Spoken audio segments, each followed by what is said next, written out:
ଲେମ୍ବୁ ଗଛକୁ ଅନେଇଛି ପବନ ବର୍ଷାରେ ଲେମ୍ବୁ ସବୁ ଝଡ଼ିଗଲା।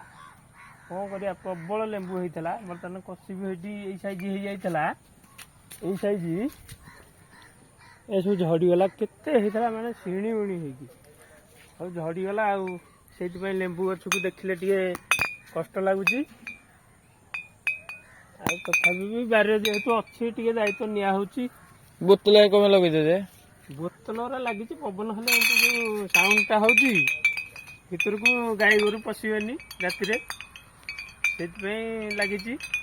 ଆଡ଼େ ତ କଦଳୀ ଗଛ ଲାଗିଛି, ଗୋଟେ କଦଳୀ କାନ୍ଦି ପଡ଼ିଛି ଏବେ ନୂଆ କି। ବାଇଗଣ ଗଛ ଲାଗିଛି ନା? ହଁ, ସେପଟେ ବାଇଗଣ ଗଛ ଲାଗିଛି। ଆଉ ଏପଟେ ସେଠି ବାଇଗଣ ଗଛ ଲାଗିଥିଲା, ଟମାଟୋ, କଲରା,